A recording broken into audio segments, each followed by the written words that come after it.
বান্দা যদি গোপনে আমল করে আল্লাহ তাআলার কাছে বিরাট বড় বিপদের ভিতরে পড়েও দোয়া করে আল্লাহ তাআলার কাছে ক্ষমা চায়, আল্লাহ পাক রব্বুল আলামিন গোপনে আমলের মাধ্যমে ওই বিপদ থেকে বান্দাকে উদ্ধার করেন। সুবহানাল্লাহ। আমি আপনাদের বুঝাইতে চাই, বান্দা যদি খাঁটি দিলে ইবাদত বন্দেগী করে, গোপনে ইবাদত করে, গোপনে ইবাদত করার পরে বান্দা যদি বিপদে পড়ে যায়, বিপদে পড়ার পরে যদি আল্লাহ তাআলার কাছে ক্ষমা চায়, আল্লাহ তাআলা তাকে বিপদ থেকে মুক্তি দান করে। বনি ইসরাইলের ভিতরে আল্লাহ তাআলার 3 জন গোলাম ছিল। এই 3 গোলাম মরুভূমির ভিতর দিয়ে হেঁটে যাচ্ছে, পাহাড়িয়া অঞ্চলের ভিতর দিয়ে হেঁটে যাচ্ছে। হঠাৎ করে প্রচণ্ড বৃষ্টি, কোথায় যাবে? পাহাড়ের গর্তের ভিতরে একটু সুযোগ পেয়ে গর্তের ভিতরে ঢুকে পড়ছে আল্লাহর 3 গোলাম। হঠাৎ করে একটা পাথরের একটা চাকা পাহাড়ের গর্তের মুখে এসে গর্তের মুখটা সম্পূর্ণ বন্ধ হয়ে গেছে। আল্লাহর 3 গোলাম বিপদে পড়ে গেছে। এই গর্তের ভিতর থেকে বের হওয়াও সম্ভব নয়, দুনিয়ার জমিনে বেঁচে থাকাও সম্ভব নয়।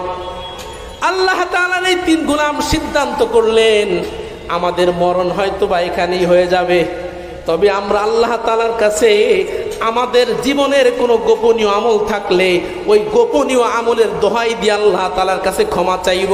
হয়তোবা গোপনীয় আমলের কারণে আল্লাহ তাআলা আজকের বিপদ থেকে মুক্তি দান করতে পারে।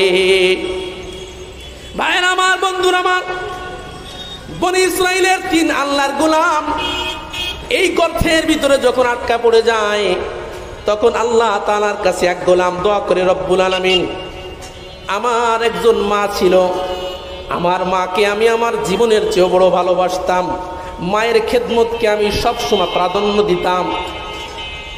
আমার 2টি সন্তান ছিল, আমার সন্তান 2টির চেয়েও আমি আমার মাকে বড় ভালোবাসতাম।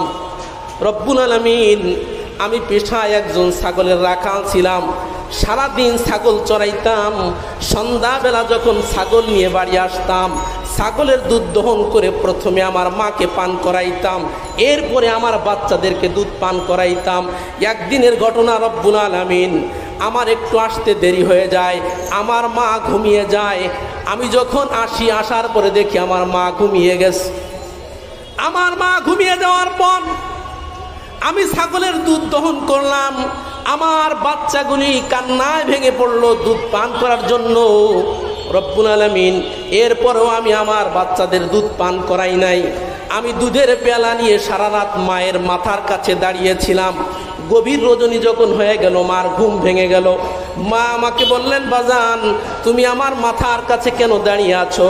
তখন সন্তান বলতেছে, মা গো, তুমি তো দুধ পান না করেই ঘুমিয়ে গেছো, তোমাকে দুধ পান করার লক্ষ্যে আমি সারাটা রাত তোমার মাথার কাছে দাঁড়িয়ে আছি। সুবহানাল্লাহ। রব্বুল আলামিন, আমি ইচ্ছা করলে কিন্তু আমার মাকে রেখে আমার সন্তানদেরকে দুধ পান করাইতে পারতাম, কিন্তু আমার সন্তানদের চেয়েও আমি আমার মাকে ভালোবাসি। আমার সন্তানের খেদমতের চেয়েও আমার কাছে আমার মায়ের খেদমত বেশি মূল্যবান ছিল।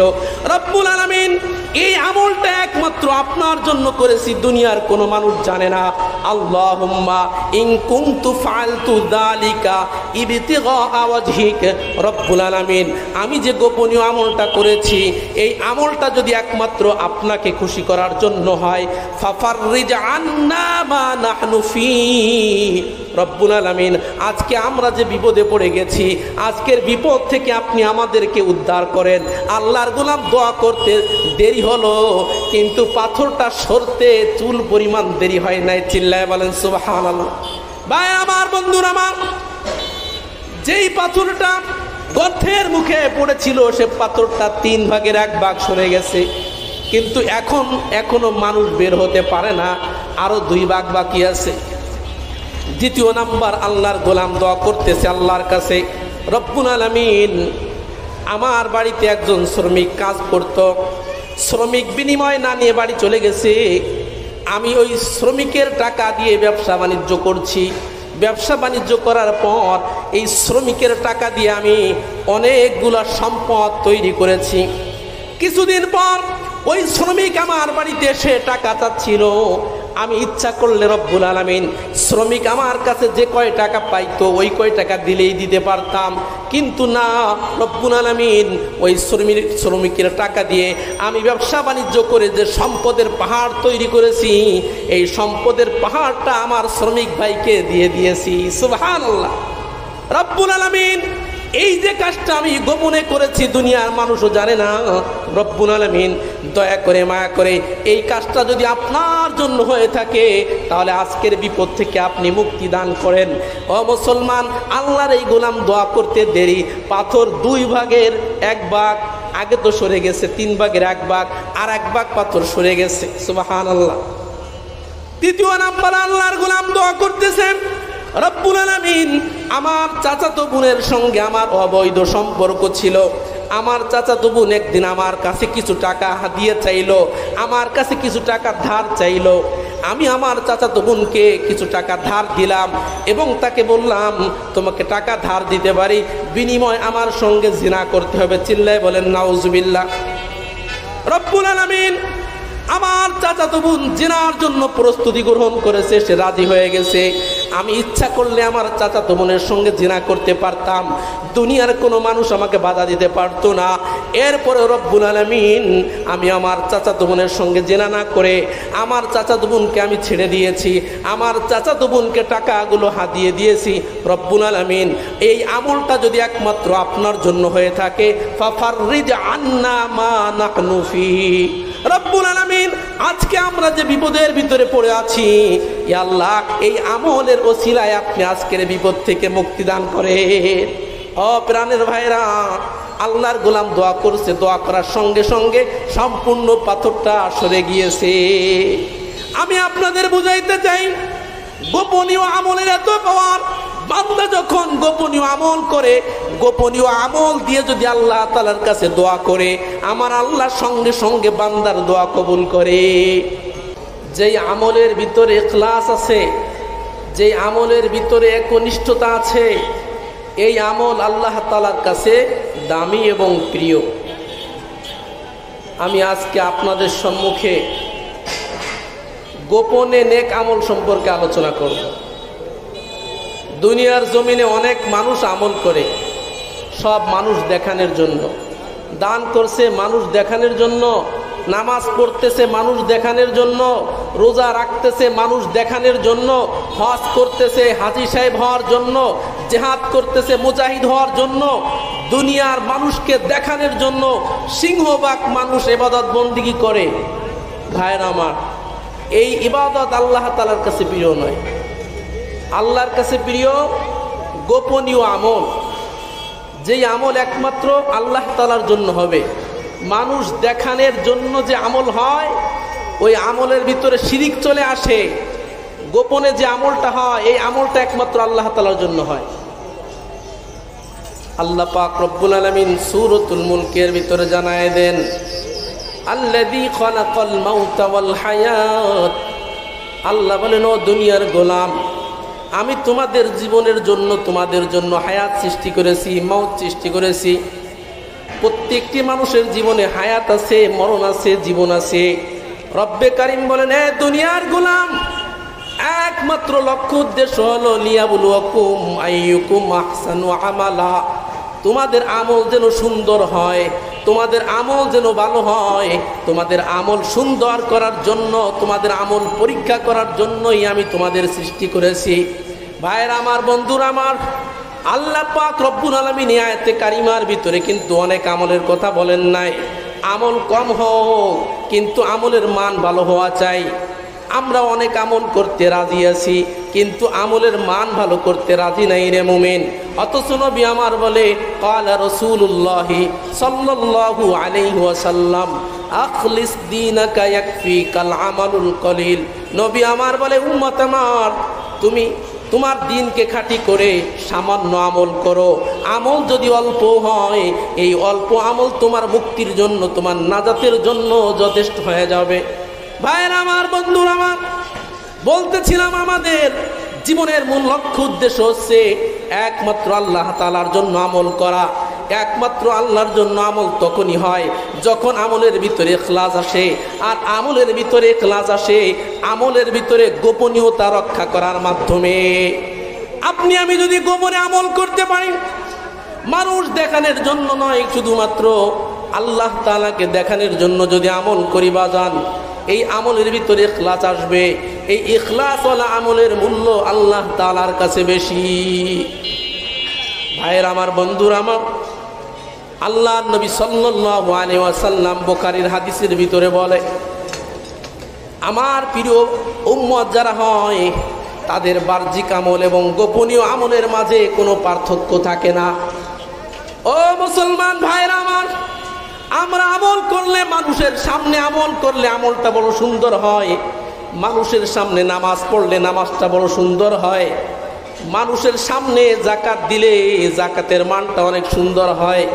কিন্তু আমার ভিতরের আমলের অবস্থা কিন্তু খুবই খারাপ। আমার ভিতরের আমলের অবস্থা যদি দুনিয়ার মানুষ দেখতো, তাহলে আমাকে আলেম বলেও কেউ সম্মান করতে রাজি হতো না। এই জন্য নবী আমার বলেন, قال رسول الله صلى الله عليه وسلم إن العبد إذا صلى في العلانية فأحسن وإذا صلى في السر فأحسن قال الله تبارك وتعالى هذا عبدي حقا। নবী আমার বলে, যেই উম্মতটা প্রকাশ্যে আমল করলেও সুন্দর করে আমল করে, গোপনে আমল করলেও সুন্দর করে আমল করে, অর্থাৎ যার বাহ্যিক আমল এবং গোপনীয় আমলের মাঝে কোনো পার্থক্য নাই, যার বাহ্যিক আমল এবং গোপনীয় আমল সবগুলোই সুন্দর হয়, এমন গোলামের ব্যাপারে আমার আল্লাহ বলেন, হাদা আবদি হাক্কা, এই বান্দাই হচ্ছে আমার সবচেয়ে প্রিয় বান্দা। এ মুসলমান ভাইরা আমার, আপনার আমার ইবাদতের ভিতরে তারতম্য হয়ে যায়। মানুষকে দেখানোর জন্য যে আমলটা, মানুষের সামনে যে আমলটা করি, এই আমলটা হয় এক রকমের, গোপনে আমল করলে ওই আমলটা হয় ভিন্ন রকমের। হয় কি হয় না? মসজিদে যখন নামাজ পড়ি, নামাজটা একটু লম্বা হয়, আবার গোপনে ঘরের ভিতরে যখন নামাজ পড়ি, এই নামাজটা কিন্তু খুবই সংক্ষিপ্ত হয়ে যায়। তার মানে আমার ঘরের ভিতরের এবং বাহিরের আমলের মান কিন্তু সমান হয় না, পার্থক্য আছে না নাই? অথচ নবী আমার বলেন, যাদের বাহ্যিক আমল এবং গোপনীয় আমলের মাঝে তারতম্য হবে, ওদের নামটা মুনাফিকের খাতায় চলে যাবে। ও মুসলমান, আপনার ভিতরের আমল এবং বাহিরের আমল সমান মানের হতে হবে, কোনো তারতম্য থাকতে পারবে না। নবীর সাহাবী হযরতে হুযায়ফা ইবনুল ইয়ামান রাদিয়াল্লাহু তাআলা আনহুর কাছে এক ব্যক্তি এসে বলছেন, ও নবীর প্রাণের সাহাবী, হাল আনা মিনাল মুনাফিকিন, আমি কি মুনাফিক হয়ে গেছি নাকি, আপনি একটু বলেন। হুযায়ফা ইবনুল ইয়ামান রাদিয়াল্লাহু তাআলা আনহু ওই লোকটাকে বললেন, আতুসাল্লি ইযা খালাউতা ওয়া তাস্তাগফিরু ইযা আযনাবতা, তুমি কি গোপনে নামাজ পড়ো? লোকটা বলে, হুজুর আমি গোপনেও নামাজ পড়ি। ওয়া তাস্তাগফিরু ইযা আযনাবতা, তোমার জীবনে গুনাহ হয়ে গেলে তুমি আল্লাহর কাছে ক্ষমা চাও নাকি? লোকটা বলল, ক্ষমাও আমি চাই। হযরত হুযায়ফা ইবনুল ইয়ামান রাদিয়াল্লাহু তাআলা জবাব দিলেন, ফামা জাআলাকাল্লাহু মুনাফিকা, আল্লাহ তাআলা তোমার নাম মুনাফিকের খাতায় ঢুকায় নাই, কারণ তুমি গোপনে নামাজ পড়ো, তোমার জীবনে গুনাহ হয়ে গেলে তুমি আল্লাহ তাআলার কাছে ক্ষমা প্রার্থনা করো। আগন্তুক ব্যক্তি, তুমি জেনে রেখো, গোপনে যেই ব্যক্তি ইবাদত বন্দেগী করে, জীবনে গুনাহ হয়ে গেলে যারা ক্ষমা প্রার্থনা করে, ওদের নাম কখনো মুনাফিকদের খাতায় যেতে পারে না। এজন্য ভাইরা আমার, বন্ধুরা আমার, আপনার আমার আমলের মান ভালো করতে হবে। আমরা তো বেশি আমল করার চেষ্টা করি, অথচ নবী আমার বলে, ক্বালা রাসূলুল্লাহি সাল্লাল্লাহু আলাইহি ওয়াসাল্লাম, মান ইসতাতা মিনকুম আন ইয়াকুনা লাহু আমালুন সালিহিন ফালিয়াফাল। নবী আমার বলে, ও প্রাণের সাহাবীরা, যদি জীবনে গোপন আমল করার সুযোগ পাও, তাহলে গোপনে আমলের পরিমাণ বাড়াইতে থাকো। ভাইরা আমার, বন্ধুরা আমার, আমরা তো মানুষের সামনে অনেক আমল করতে স্বাচ্ছন্দ্য বোধ করি, বড় পছন্দ করি, অথচ আমার নবী বলেন, না না না, মানুষের সামনে আমল নয়, আমল হবে গোপনে, গোপনে আমলের পরিমাণ বাড়াইতে থাকো। ও প্রাণের ভাইরা আমার, গোপনে আমলের মূল্য কত? গোপনে আমলের মূল্য এতই বেশি। বান্দা যদি গোপনে আমল করে আল্লাহ তাআলার কাছে বিরাট বড় বিপদের ভিতরে পড়েও দোয়া করে আল্লাহ তাআলার কাছে ক্ষমা চায়, আল্লাহ পাক রব্বুল আলামিন গোপনে আমলের মাধ্যমে ওই বিপদ থেকে বান্দাকে উদ্ধার করেন। সুবহানাল্লাহ। আমি আপনাদের বুঝাইতে চাই, বান্দা যদি খাঁটি দিলে ইবাদত বন্দেগী করে, গোপনে ইবাদত করে, গোপনে ইবাদত করার পরে বান্দা যদি বিপদে পড়ে যায়, বিপদে পড়ার পরে যদি আল্লাহ তাআলার কাছে ক্ষমা চায়, আল্লাহ তাআলা তাকে বিপদ থেকে মুক্তি দান করে। বুখারীর হাদিস, আল্লাহর নবী সাল্লাল্লাহু আলাইহি ওয়াসাল্লাম বলেছেন, বনি ইসরাইলের ভিতরে আল্লাহ তাআলার 3 জন গোলাম ছিল। এই 3 গোলাম মরুভূমির ভিতর দিয়ে হেঁটে যাচ্ছে, পাহাড়িয়া অঞ্চলের ভিতর দিয়ে হেঁটে যাচ্ছে। হঠাৎ করে প্রচণ্ড বৃষ্টি, কোথায় যাবে? পাহাড়ের গর্তের ভিতরে একটু সুযোগ পেয়ে গর্তের ভিতরে ঢুকে পড়ছে আল্লাহর 3 গোলাম। হঠাৎ করে একটা পাথরের একটা চাকা পাহাড়ের গর্তের মুখে এসে গর্তের মুখটা সম্পূর্ণ বন্ধ হয়ে গেছে। আল্লাহর 3 গোলাম বিপদে পড়ে গেছে। এই গর্তের ভিতর থেকে বের হওয়াও সম্ভব নয়, দুনিয়ার জমিনে বেঁচে থাকাও সম্ভব নয়। আল্লাহ তাআলার এই 3 গোলাম সিদ্ধান্ত করলেন, আমাদের মরণ হয়তো বা এখানেই হয়ে যাবে, তবে আমরা আল্লাহ তাআলার কাছে আমাদের জীবনের কোনো গোপনীয় আমল থাকলে ওই গোপনীয় আমলের দোহাই দিয়ে আল্লাহ তাআলার কাছে ক্ষমা চাইব।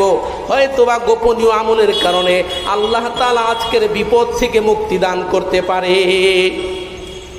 ভাইরা আমার, বন্ধুরা আমার, বনি ইসরাইলের 3 আল্লাহর গোলাম এই গর্তের ভিতরে যখন আটকা পড়ে যায়, তখন আল্লাহ তাআলার কাছে এক গোলাম দোয়া করে, রব্বুল আলামিন, আমার একজন মা ছিল, আমার মাকে আমি আমার জীবনের চেয়েও বড় ভালোবাসতাম, মায়ের খেদমতকে আমি সবসময় প্রাধান্য দিতাম। আমার 2টি সন্তান ছিল, আমার সন্তান 2টির চেয়েও আমি আমার মাকে বড় ভালোবাসতাম। রব্বুল আলামিন, আমি পেশায় একজন ছাগলের রাখাল ছিলাম, সারাদিন ছাগল চড়াইতাম। সন্ধ্যাবেলা যখন ছাগল নিয়ে বাড়ি আসতাম, ছাগলের দুধ দহন করে প্রথমে আমার মাকে পান করাইতাম, এরপরে আমার বাচ্চাদেরকে দুধ পান করাইতাম। একদিনের ঘটনা, রব্বুল আলামিন, আমার একটু আসতে দেরি হয়ে যায়, আমার মা ঘুমিয়ে যায়। আমি যখন আসি, আসার পরে দেখি আমার মা ঘুমিয়ে গেছে। আমার মা ঘুমিয়ে যাওয়ার পর আমি ছাগলের দুধ দহন করলাম, আমার বাচ্চাগুলি কান্নায় ভেঙে পড়লো দুধ পান করার জন্য। রব্বুল আলামিন, এরপরেও আমি আমার বাচ্চাদের দুধ পান করাই নাই। আমি দুধের পেয়ালা নিয়ে সারা রাত মায়ের মাথার কাছে দাঁড়িয়েছিলাম। গভীর রজনী যখন হয়ে গেল, মার ঘুম ভেঙে গেল। মা আমাকে বললেন, বাজান, তুমি আমার মাথার কাছে কেন দাঁড়িয়ে আছো? তখন সন্তান বলতেছে, মা গো, তুমি তো দুধ পান না করেই ঘুমিয়ে গেছো, তোমাকে দুধ পান করার লক্ষ্যে আমি সারাটা রাত তোমার মাথার কাছে দাঁড়িয়ে আছি। সুবহানাল্লাহ। রব্বুল আলামিন, আমি ইচ্ছা করলে কিন্তু আমার মাকে রেখে আমার সন্তানদেরকে দুধ পান করাইতে পারতাম, কিন্তু আমার সন্তানদের চেয়েও আমি আমার মাকে ভালোবাসি। আমার সন্তানের খেদমতের চেয়েও আমার কাছে আমার মায়ের খেদমত বেশি মূল্যবান ছিল। রব্বুল আলামিন, এই আমলটা একমাত্র আপনার জন্য করেছি, দুনিয়ার কোনো মানুষ জানে না। আল্লাহুম্মা ইন কুনতু ফাআলতু যালিকা ইবতিগা ওয়াজহিক। রব্বুল আলামিন, আমি যে গোপনীয় আমলটা করেছি, এই আমলটা যদি একমাত্র আপনাকে খুশি করার জন্য হয়, ফাফাররিজ আন্না মা নাহনু ফী। রব্বুল আলামিন, আজকে আমরা যে বিপদে পড়ে গেছি, আজকের বিপদ থেকে আপনি আমাদেরকে উদ্ধার করেন। আল্লাহর গোলাম দোয়া করতে দেরি হলো, কিন্তু পাথরটা সরতে চুল পরিমাণ দেরি হয় নাই। চিল্লায় বলেন সুবহানাল্লাহ। ভাই আমার, বন্ধুরা আমার, যেই পাথরটা গর্তের মুখে পড়েছিল, সে পাথরটা 3 ভাগের 1 ভাগ সরে গেছে, কিন্তু এখনো মানুষ বের হতে পারে না, আরো 2 ভাগ বাকি আছে। দ্বিতীয় নাম্বার, আল্লাহর গোলাম দোয়া করতেছে আল্লাহর কাছে, রব্বুল আলামিন, আমার বাড়িতে একজন শ্রমিক কাজ করত, শ্রমিক বিনিময় না নিয়ে বাড়ি চলে গেছে। আমি ওই শ্রমিকের টাকা দিয়ে ব্যবসা বাণিজ্য করছি। ব্যবসা বাণিজ্য করার পর এই শ্রমিকের টাকা দিয়ে আমি অনেকগুলো সম্পদ তৈরি করেছি। কিছুদিন পর ওই শ্রমিক আমার বাড়িতে এসে টাকা চাচ্ছিল। আমি ইচ্ছা করলে রব্বুল আলামিন শ্রমিক আমার কাছে যে কয় টাকা পাইতো ওই কয় টাকা দিলেই দিতে পারতাম, কিন্তু না, রব্বুল আলামিন ওই শ্রমিকের টাকা দিয়ে আমি ব্যবসা বাণিজ্য করে যে সম্পদের পাহাড় তৈরি করেছি, এই সম্পদের পাহাড়টা আমার শ্রমিক ভাইকে দিয়ে দিয়েছি। সুবহানাল্লাহ। রব্বুল আলামিন এই যে কাজটা আমি গোপনে করেছি, দুনিয়ার মানুষও জানে না। রব্বুল আলামিন দয়া করে মায়া করে এই কাজটা যদি আপনার জন্য হয়ে থাকে, তাহলে আজকের বিপদ থেকে আপনি মুক্তি দান করেন। ও মুসলমান, আল্লাহর এই গোলাম দোয়া করতে দেরি, পাথর 2 ভাগের 1 ভাগ আগে তো সরে গেছে, 3 ভাগের 1 ভাগ, আর 1 ভাগ পাথর সরে গেছে। সুবহানাল্লাহ। দ্বিতীয় নাম্বার, আল্লাহর গোলাম দোয়া করতেছেন, রব্বুল আলামিন আমার চাচাতো বোনের সঙ্গে আমার অবৈধ সম্পর্ক ছিল। আমার চাচাতো বোন একদিন আমার কাছে কিছু টাকা হাদিয়া চাইলো, আমার কাছে কিছু টাকা ধার চাইলো। আমি আমার চাচাতো বোনকে কিছু টাকা ধার দিলাম এবং তাকে বললাম তোমাকে টাকা ধার দিতে পারি, বিনিময় আমার সঙ্গে জিনা করতে হবে। চিল্লায় বলেন নাউজুবিল্লাহ। রব্বুল আলামিন আমার চাচাতো বোন জিনার জন্য প্রস্তুতি গ্রহণ করেছে, সে রাজি হয়ে গেছে। আমি ইচ্ছা করলে আমার চাচাতো বোনের সঙ্গে জিনা করতে পারতাম, দুনিয়ার কোনো মানুষ আমাকে বাধা দিতে পারতো না। এরপরে রব্বুল আলামিন আমি আমার চাচাতো বোনের সঙ্গে জিনা না করে আমার চাচাতো বোনকে আমি ছেড়ে দিয়েছি, আমার চাচাতো বোনকে টাকাগুলো হাদিয়ে দিয়েছি। রব্বুল আলামিন এই আমলটা যদি একমাত্র আপনার জন্য হয়ে থাকে, ফাফাররিজ আন্না মা নাহনু ফি। রব্বুল আলামিন আজকে আমরা যে বিপদের ভিতরে পড়ে আছি, ইয়া আল্লাহ এই আমলের ওসিলায় আপনি আজকের বিপদ থেকে মুক্তি দান করেন। ও প্রাণের ভাইরা, আল্লাহর গোলাম দোয়া করছে, দোয়া করার সঙ্গে সঙ্গে সম্পূর্ণ পাথরটা সরে গিয়েছে। আমি আপনাদের বুঝাইতে চাই, গোপনীয় আমলের এত পাওয়ার। বান্দা যখন গোপনীয় আমল করে, গোপনীয় আমল দিয়ে যদি আল্লাহ তাআলার কাছে দোয়া করে, আমার আল্লাহ সঙ্গে সঙ্গে বান্দার দোয়া কবুল করে।